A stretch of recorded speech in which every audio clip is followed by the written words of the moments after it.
चलिए आज का हमारा क्लास स्टार्ट करते हैं। हमने हमारे पिछले क्लास में electric charge of field physics के चैप्टर 1 पे हमने बात करा था इलेक्ट्रिक डायपोल एक्सियल लाइन पे कितना होता है। तो वही आज हम लोग को बात करना है इक्वेटोरियल लाइन पे 90 डिग्री पे कितना बनता है। उसके बाद बात करें एट एनीवेयर पे। तो पहला बात करें तो 90 डिग्री पे कितना बनता है हम लोग का इलेक्ट्रिक डायपोल, किसके वजह से? इलेक्ट्रिक फील्ड इंटेंसिटी की वजह से इलेक्ट्रिक डायपोल 90 डिग्री पे कितना हम लोग का फॉर्म होता है, वो हम लोग को बात करना है। तो चलिए ना इसको भी समझते हैं, थोड़ा सा फिगर के अकॉर्डिंग समझते चलेंगे। तो आप लोग हेडिंग डाल लीजिए ऑन परपेंडिकुलर बाइसेक्टर, वन ने लिखिएगा ऑन परपेंडिकुलर बाइसेक्टर या फिर इक्वेटोरियल लाइन, इस पे कितना बनता है। तो हम लोग स्टार्ट करते हैं, उसी का आगे कंटिन्यू कीजिएगा आप लोग भी।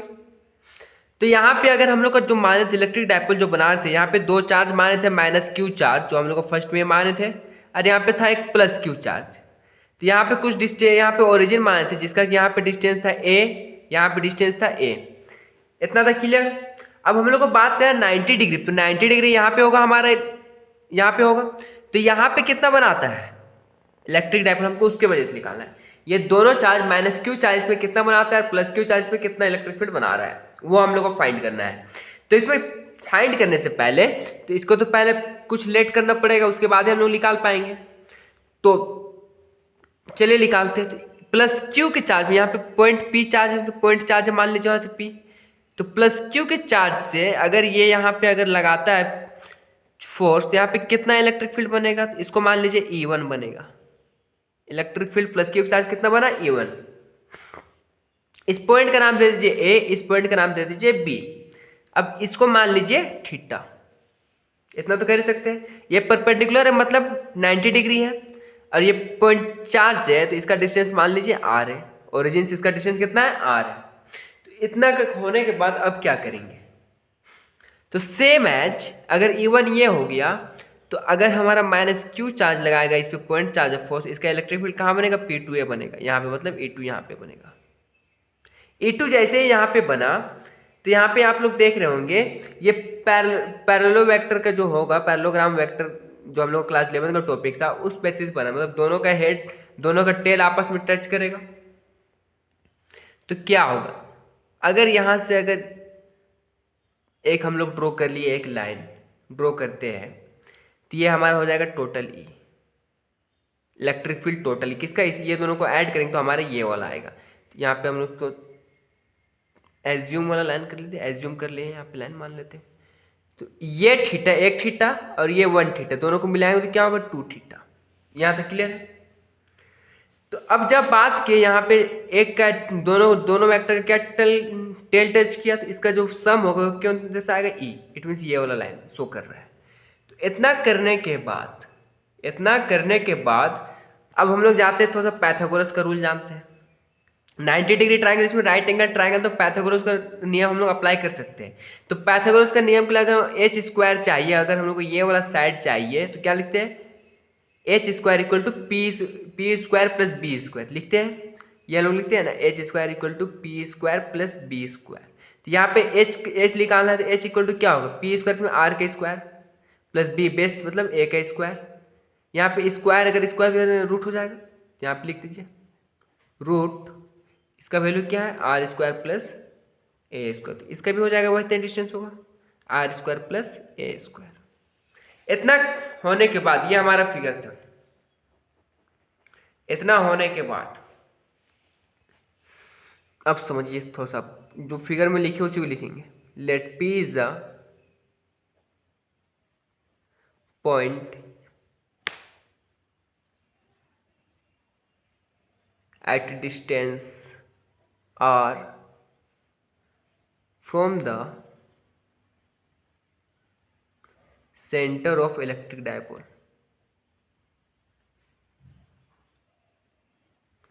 सेंटर ऑफ इलेक्ट्रिक डायपोल किसमें है, ऑन इक्वेटोरियल लाइन पे है, ऑन इक्वेटोरियल लाइन। इसमें क्या फाइंड करना है, where we have to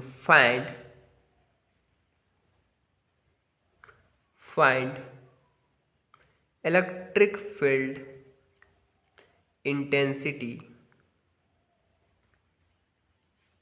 due to electric dipole. Electric dipole की वजह से कितना इलेक्ट्रिक फील्ड इंटेंसिटी बन रहा है वो हम लोग को फाइंड करना है। तो जब इतना करने के बाद अब क्या करेंगे हम लोग, लेट E1 इक्वल टू क्या है, E1 इक्वल टू क्या है उसको लिखिए। तो E1 equal to electric field intensity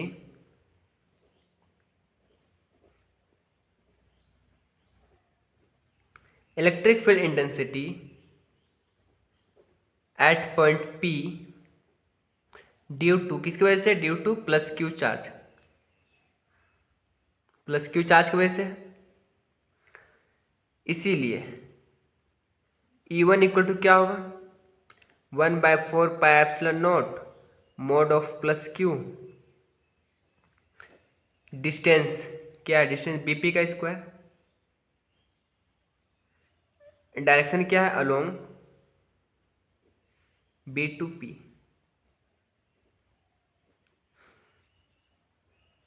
तो E1 इक्वल टू क्या होगा, जब डायरेक्शन हटा दिए तो हम लोग epsilon naught q by B P का स्क्वायर कितना था, root over r square plus ए स्क्वायर का whole square. E1 equal to क्या होगा, 1/4πε0 q by r square plus A square, equation 1। इतना करने के बाद E2 निकालिए। E2 इक्वल टू क्या है, इलेक्ट्रिक फील्ड इंटेंसिटी, एग्जाम में कंफर्म पूछेगा एक क्वेश्चन 3 मार्क्स के लिए, point P due to minus Q charge. तो क्या होगा, देयरफॉर E2 इक्वल टू क्या होगा, 1/4πε0 माइनस क्यू चार्ज की बात की है। तो अलोंग कहाँ से, P टू A, P से A की ओर आएगा, PA का square along P to A।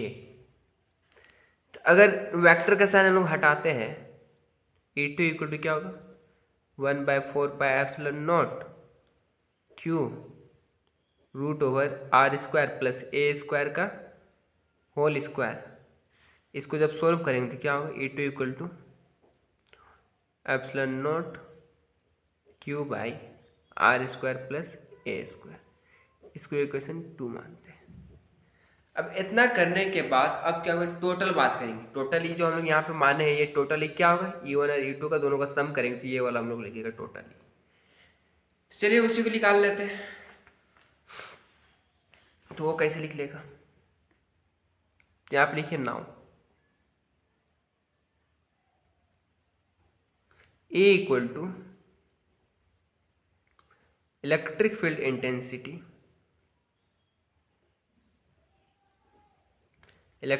Intensity at point P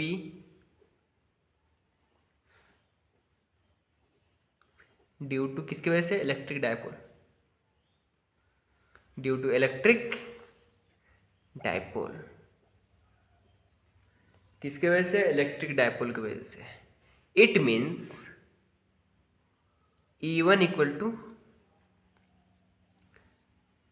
E1 plus E2। अब इसको सोल्व करना है, बस इतना करने के बाद इसको सोल्व करना है। इसको क्या लिखेंगे हम लोग, mod of E equal to E1 और E2 का वैल्यू क्या होता है, उसको mod of E equal to हम लोग जानते हैं, इसका एक फॉर्मूला जानते हैं। E इक्वल टू क्या जानते हैं, अगर इस टाइप को रहता है इसका एक फॉर्मूला जानते हैं, हम लोग क्या जानते हैं, a square plus B square plus 2AB cos theta. Class 11 का फॉर्मूला, ये फॉर्मूला याद करना पड़ेगा आपको। तो यहाँ पे ए क्या है, E1 का स्क्वायर प्लस E2 का square plus 2E1 E2 cos theta. तो इसको जब निकालिएगा मोड से सिर्फ E बचेगा। आप यहाँ पे वैल्यू पुट करना पड़ेगा आपको।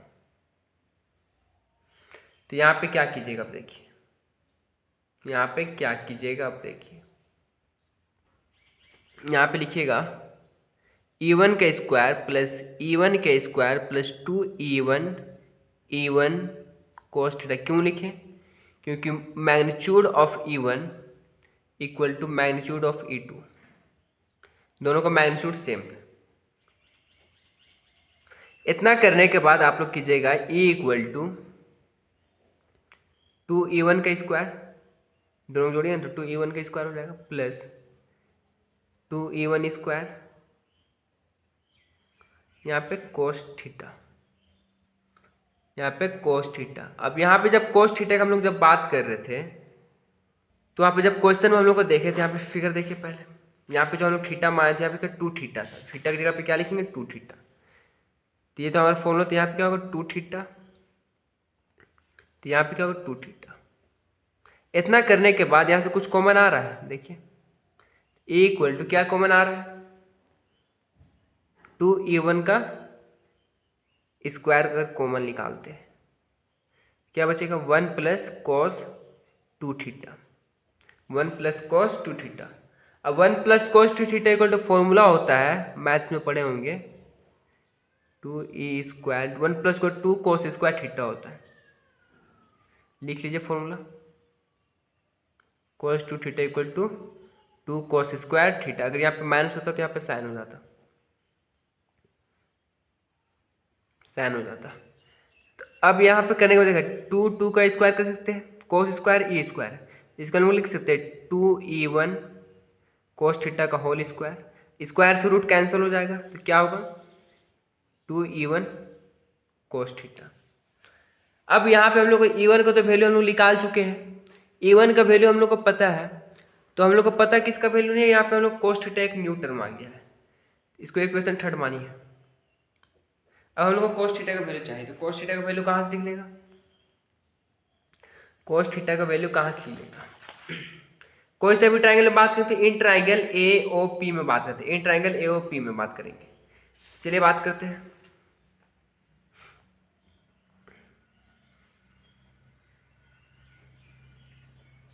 इन triangle AOP cos theta equal to क्या जानते हैं, B/H जानते हैं, तो B/H क्या है AO/AP। आप लोग देखिए थोड़ा सा AO/AP, तो यहाँ पे क्या होगा cos theta equal to B की जगह पे क्या लिखेंगे AP की जगह पे root over R square plus A square, R square plus A square. Cos theta का भी वैल्यू निकल गया हम लोग का। तो now putting the value of E1 and cos theta in equation 3, इस इक्वेशन 3 में किसका E1 का वैल्यू और cos theta का वैल्यू को पुट करेंगे तो क्या होगा, अब रिजल्ट चलिए देखिए लेते हैं क्या होगा। तो E equal to 2 into 1/4 pi epsilon naught, यहाँ पे 2 पहले से है, E1 का वैल्यू पुट करें 1/4 pi epsilon not Q by R square plus A square, यहाँ पे इंटू का साइन। अब जो हमारा cos थीटा का वैल्यू आया है root over R square plus A square. अब इतना करने के बाद क्या करेंगे, E equal to Q into 2A साथ में कर दीजिए, तो 1/4 पाई एप्सिलॉन नॉट को अलग कीजिए, Q इंटू 2A को एक जगह कर लिए फॉर्मूला बनाने में। यहाँ पे देखिए R square plus A square कुछ नहीं पावर 1 है, रूट को क्या ले सकते हैं R square plus A square to the power 1/2। E equal to क्या होगा 1/4 पाई एप्सिलॉन नॉट, इसको हम लोग क्या लिख सकते हैं Q इंटू 2A को P, ये दोनों का बेस है तो पावर क्या होगा ऐड होगा, तो R square plus A square to the power, देखिए 1 प्लस 1/2 को ऐड करेंगे तो एलसीएम क्या आएगा 2 आएगा, ऊपर में क्या होगा 2 प्लस 1 इक्वल टू 3/2, इसको लिख सकते हैं 3/2 लिख सकते हैं। अब ये कहाँ से लिखे, ये वाला मेरे को देखिए, तो Q into 2A equal to हम लोग क्या जानते हैं P, ये क्या है इलेक्ट्रिक फील्ड,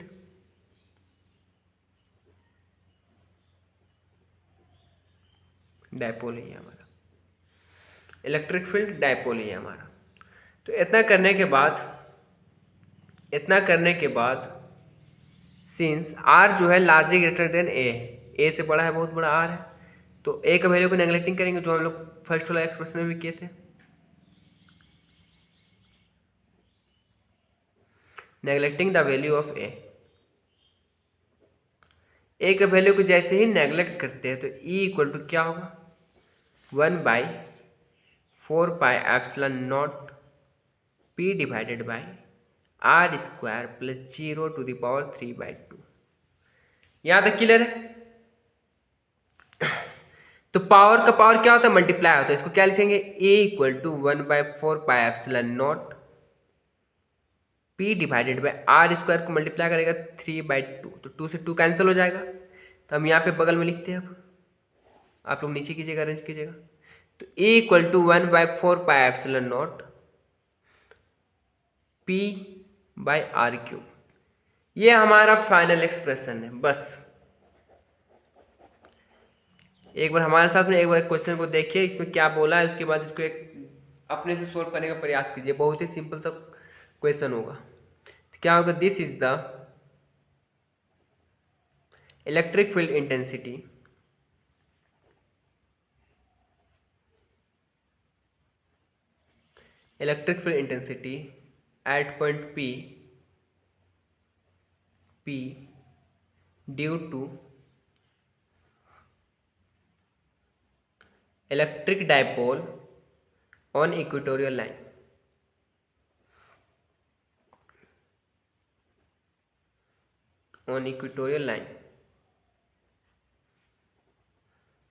उम्मीद करती है एक्सप्रेशन में समझ में आ गया होगा। हमारा जो लास्ट एक्सप्रेशन है वो बच गया। अब ये दोनों को मर्ज कर जो एनीवेयर का बात किया, तो यहाँ पे एक्सियल लाइन का जो वैल्यू आया यहाँ पे, और यहाँ पे रेफर कर रहे हैं, और जो इक्वेटोरियल को ये वैल्यू, दोनों वैल्यू को मर्ज करेंगे, ऐड करेंगे, तो जो रिजल्ट आएगा वो हमारा एट एनीवेयर पॉइंट का एक्सप्रेशन होगा। तो वो हम लोग हमारे नेक्स्ट क्लास में देखेंगे। तो मिलते हैं हमारे नेक्स्ट क्लास में। आज के लिए इतना ही, धन्यवाद।